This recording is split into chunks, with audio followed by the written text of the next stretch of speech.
عمران خان صاحب on record ہیں، ان کی حکومت کے اندر جو انفلوئنس تھا ہماری اسٹیبلشمنٹ کا وہ ہمارے سامنے موجود ہے. ان سے ہماری فقط درخواست صرف اتنی ہے کہ خدا را ایک دفعہ اس تجربے کو بھی کامیاب ہونے دیں. ہلو دوستو، میں ہوں رضوان سلطان اور آپ دیکھ رہے ہیں میرا ڈیجیٹل چینل. باجوہ صاحب نے ریٹائر ہونے سے پہلے ایک جو آخری خطاب تھا اس میں انہوں نے بتایا کہ پاکستان کی اسٹیبلشمنٹ آج تک، جب سے پاکستان آزاد ہوا تب سے لے کے آج تک پاکستان کے سیاسی معاملات میں مداخلت کرتی آئی ہے. اور انہوں نے یہ اعتراف کیا، انہوں نے مانا کہ ہاں ہم سیاسی انجینئرنگ کرتے رہے ہیں، یعنی پولیٹیکل انجینئرنگ آج تک کرتے رہے ہیں اور ملک کو اپنی مرضی سے ہم نے چلایا ہے. ڈائریکٹلی یا انڈائریکٹلی ہم سیاست میں انوالو رہے ہیں. لیکن انہوں نے کہا کہ ہم 2022 کے بعد نیوٹرل ہو گئے. لیکن عمران خان صاحب کا کہنا یہ ہے کہ ابھی بھی پولیٹیکل انجینئرنگ کی جا رہی ہے، میرے خلاف مختلف گروہوں کو اکٹھا کر کے میرے خلاف کھڑا کیا جا رہا ہے اور اس کے پیچھے اسٹیبلشمنٹ ہے اور اسٹیبلشمنٹ پاکستان کے سیاسی معاملات میں مداخلت کر رہی ہے. ابھی ان کا یہ کلیم ہے، وہ یہ کہتے ہیں کہ اسٹیبلشمنٹ جو ہے وہ ابھی بھی میرے خلاف کھڑی ہے. مصطفیٰ نواز کھوکھر صاحب اسپیچ کر رہے تھے، انہوں نے خطاب کے دوران پاکستان کی جو اصل تصویر ہے اس کو سامنے رکھا کہ پاکستان جب آزاد ہوا تھا تب سے لے کے آج تک اسٹیبلشمنٹ کس طرح ڈائریکٹلی یا انڈائریکٹلی پاکستان کے معاملات میں مداخلت کرتی آئی. اور انہوں نے پاکستان کی اسٹیبلشمنٹ سے ہاتھ جوڑ کے درخواست بھی کی ہے، بہت زبردست انہوں نے ریکویسٹ کی ہے.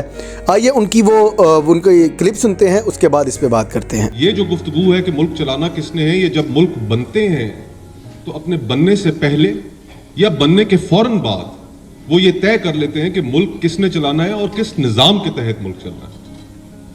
ہمارے ساتھ بھارت موجود ہے، ہمیں کہیں بہت زیادہ دور جانے کی بھی ضرورت نہیں ہے. ایک ساتھ ہم آزاد ہوئے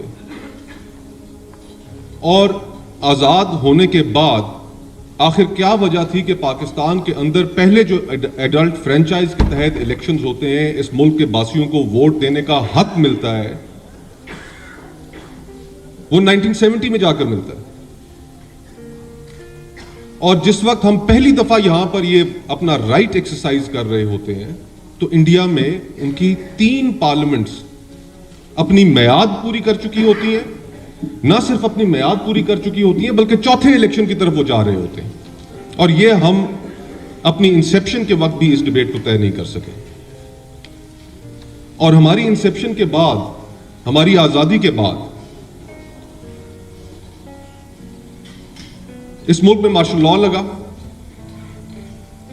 1958 میں جب یہاں پر یہ ایک جو لیاقت علی خان صاحب کی شہادت کے بعد اور پھر وہ سارا جو سلسلہ چلتا رہا، تو میں ایک قانون کی جانب آپ کی توجہ دلانا چاہوں گا کہ ہم جب یہ گفتگو طے بھی نہیں کر سکے تھے کہ ملک چلانا کس نے ہے اور کس نظام کے تحت چلانا ہے، تو جب ایوب خان صاحب نے ٹیک اوور کیا تو انہوں نے ایک قانون لے کر آئے اور اس قانون کا نام تھا ایبڈو. اس ایبڈو قانون کے تحت ماضی میں سیاست سے منسلک رہنے والے جو لوگ تھے ان سب کو نااہل کر دیا گیا. اس کے اندر وہ سیاستدان بھی نااہل کیے گئے کہ جن کا تحریک آزادی میں اور پاکستان کے قیام کے وقت ایک بہت بڑی جدوجہد تھی. اس کے اندر شیخ مجیب صاحب بھی شامل تھے، اس کے اندر حسین شہید سروردی صاحب بھی شامل تھے، اس کے اندر مولانا بھاشانی بھی شامل تھے. اور حسین شہید سروردی صاحب کا ایک بڑا مشہور فقرہ ہے کہ the only connection West Pakistan has with East Pakistan is PIA and myself. جب ہم نے وہاں کی لیڈرشپ کو، ہم نے یہ گفتگو طے کرنے سے انکار کر دیا کہ یہ ملک چلانا کس نے ہے، تو پھر ایونچولی یہاں پر ٹیک اوور ہوا. وہ ایک پولیٹیکل لاٹ جو 1947 سے پہلے تیار ہوئی تھی، اس ساری کی ساری کو ایبڈو کے ذریعے فارغ کیا گیا.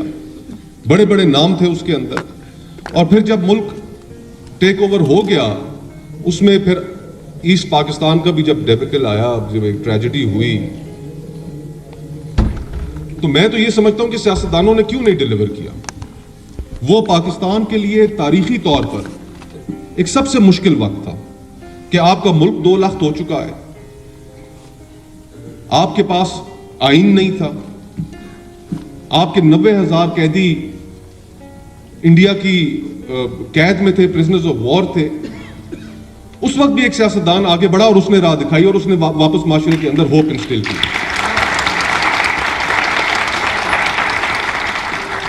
اور پھر جس شخص نے یہ کیا، میں ان کے ان کی پولیٹیکل کیریئر میں ان کا جو دور حکومت تھا ذوالفقار علی بھٹو کا، ان کی ہم پالیٹکس سے ڈس ایگری کر سکتے ہیں، کرنا بھی چاہیے، حق ہے ہر کسی کا اپنے اوپینینز رکھنے کا، ان کو آپ کئی چیزوں کے اوپر الزام بھی دے سکتے ہیں، لیکن ان 6-7 سالوں میں اس شخص نے اس ملک کو جو بنانے کی کوشش کی، ایگزیکٹلی 6 سال بعد 7 سال بعد اس کے ساتھ کیا حشر ہو.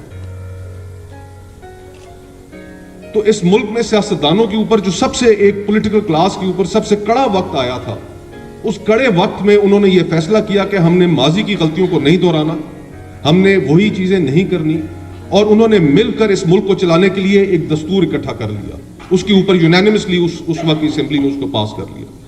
اور اس دن سے لے کر آج تک ہمارا تو دعویٰ ہی صرف اتنا ہے کہ جب تک آپ اپنے ملک کے اندر یہ پرنسپل کانٹرڈکشن طے نہیں کریں گے کہ یہ ملک کس نے چلانا ہے، تو پھر آپ اس ملک کو کہیں لے کے نہیں جا سکتے.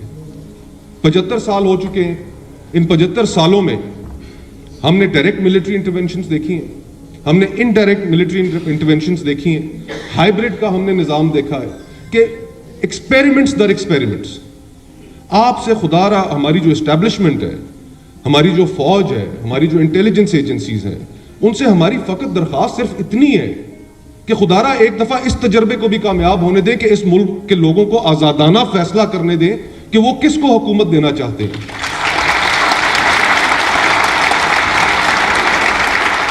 اور پھر جس کو وہ حکومت دیں، مجھے شاید ذاتی طور پہ وہ شخص نہ پسند ہو، لیکن یہ آپ کا فیصلہ ہے، اس ملک کے عوام کا فیصلہ ہے، ہمیں اس کے سامنے سر نگوں کرنا پڑے گا. اور پھر اگر ہم انہیں مکمل اختیار دیں گے تو پھر ہم ان سے جواب بھی طلب کر سکتے ہیں. عمران خان صاحب آن ریکارڈ ہیں، پچھلے 3.5 سال جس طرح گزرے، ان کی حکومت کے اندر جو انفلوئنس تھا ہماری اسٹیبلشمنٹ کا، وہ ہمارے سامنے موجود ہے. سیاستدانوں نے پولیٹیکل وکٹمائزیشن بھی دیکھی، جیلیں بھی کاٹیں، پھانسیوں پر بھی چڑھے، کوڑے بھی انہوں نے کھائے، فٹیگ نے. ہمیں اگر اس ملک کو آگے لے کر جانا ہے، اور آپ کا جو سوال تھا، میں یہی سمجھتا ہوں کہ ہم جتنی جلدی اس ڈیبیٹ کو طے کر سکیں، 75 سال میں ہم نہیں کر سکے، اور مزید اب ہمیں لگتا یہی ہے کہ ہم اگر اسی طرح چلتے رہے تو انفارچونیٹلی لاجکلی اس ملک کو، اس ملک کی معیشت کو، اس ملک کے مسائل کو حل کرنا ممکن نہیں رہے گا. شکریہ. قائد اعظم محمد علی جناح اگر آج زندہ ہوتے تو جو بھی اس ملک کی تباہی کے بربادی کے ذمہ دار ہیں ان کو کان پکڑوا دیتے، ان کو کہتے بھائی تمہیں آرڈر کچھ اور کر کے گیا تھا، تم نے یہ کیا میرے ملک کا حال کیا کر دیا ہے، یہ وطن کے لیے اتنی قربانیاں دی ہم نے، تم لوگوں نے یہ کیا کیا اس کے ساتھ. وہ افسوس کرتے، وہ چیختے چلاتے. اور مصطفیٰ نواز کھوکھر کی باتیں کڑوی ہیں، لیکن انہوں نے کہا کہ بھائی بھارت دیکھیں، اس کی جی ڈی پی دیکھیں، اس کی گروتھ دیکھیں کہاں پہ پہنچ گیا ہے یار. وہ دنیا کی بڑی جو اکانومیز ہیں، جو بڑی معیشت ہیں، ان میں سے ان کا شمار ہوتا ہے انڈیا کا. اتنی بڑی معیشت بن گئی ہے انڈیا. اور پاکستان کہاں پہ ہے کہ ہمیں $100 ملین کے لیے لوگوں کے ترلے منتیں کرنی پڑ رہی ہیں.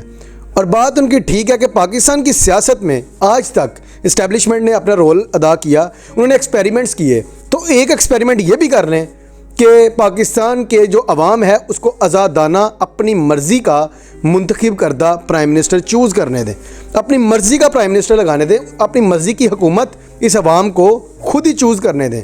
اس کے بعد یہ عوام خود ہی سوال کرے گی، خود ہی ان کے گریبانوں کو پکڑے گی جو اس ملک کے لیے برا سوچیں گے یا اس ملک کے ساتھ برا کریں گے. اب عمران خان سے بات کرتے ہیں. وہ کہتے ہیں بھائی میرے دور میں اسٹیبلشمنٹ جو ہے اس کا سارا انفلوئنس تھا، اسٹیبلشمنٹ جو بھی کر رہی تھی وہ کر رہی تھی. اگر پی ڈی ایم امپورٹڈ سرکار کی بات کرتے تھے پہلے، نون لیگ یا پیپلز پارٹی کی، وہ کہتے تھے بھائی ہماری حکومت تو بس نام نہاد ہے، اس کے پیچھے اسٹیبلشمنٹ یہ سارا کچھ کرتی ہے. تو جب کچھ غلط ہوتا ہے اس ملک میں تو اس ملک کی سیاسی پارٹیاں ہمیشہ اسٹیبلشمنٹ کو بعد میں ذمہ دار ٹھہراتی ہیں. تو کیوں نہیں آپ یار سائڈ پہ ہو جاتے؟ ہم بھی آپ کی محنت کرتے ہیں، یہ پوری قوم آپ کی ریکویسٹ کرتی ہے بھائی آپ بڑے طاقتور لوگ ہیں، یہ قوم جو ہے یہ ماڑی ہے، ایک غریب ہے بھائی، کمزور ہے، تو اس لیے آپ کا مقابلہ تو نہیں کر سکتی، بس آپ کا ترلا منت کر سکتی ہے، آپ سے ریکویسٹ کر سکتی ہے کہ ایکسپیریمنٹ بند کریں، صرف ایک ہی ایکسپیریمنٹ ہونے دیں کہ آزادانہ یہاں پہ جو ہے نا حکومت کو آنے دیں. جو عوام اس ملک کے لیے جس پولیٹیکل لیڈر کو چوز کرتی ہے اس کو آنے دیں.